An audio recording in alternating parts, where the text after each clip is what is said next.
I think the most important thing for training a pioneer needs to be a love for people. I think you need to look for people that have got a love for people.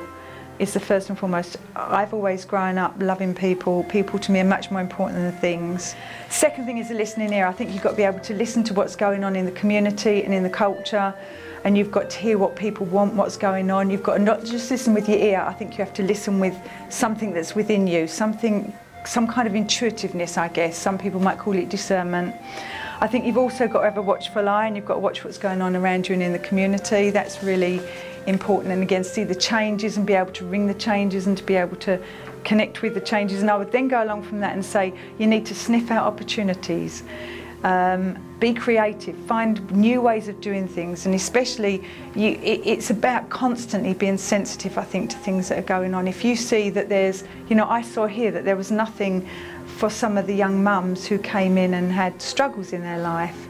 The school couldn't fulfil that. They didn't come to church.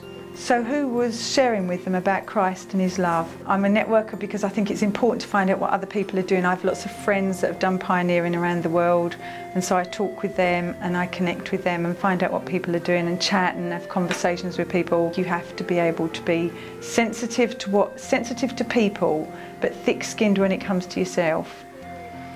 And the other thing, I think you have to be not to be afraid. I think you have to be a fool, really. I grew up in a background where people used to talk about being a fool for Christ, and I think that you do have to be. So you have to not be afraid of looking embarrassed, and you have to also not be afraid of failure, because I think, you know, it might fail, things might fail. You've got to attempt it, but you know, I'd rather die trying than not try at all.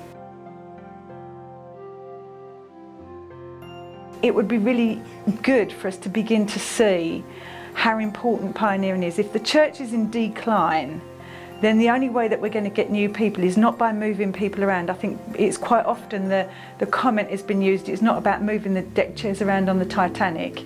It's actually about bringing unchurched people to Christ and getting them to have a love for the church. And that's what I see one of the things that I'm doing, is to grow people who don't know Christ. People who a whole generation has missed out, but who come to Christ, grow in faith, grow to love the church. Yes, the church is really important to me. Without the church, people will die. But that they don't come first and foremost. These people are not going to come because first and foremost they love the church, because they don't know what the church is. They don't even know what the Anglican Church stands for, or any other denomination for that matter, quite often. So it's about teaching them. I suppose in 5 or 10 years' time, I'd like to see myself doing exactly the same thing, pioneering, maybe pioneering more new works, and growing the works that they're making sure that people are being discipled and they're growing in faith. And I would like to mentor other pioneers, because I think pioneers, it's a lonely job, and I think pioneers need encouragement from people that have done it, and mentoring and hope that we shouldn't give up, and encouragement for each other.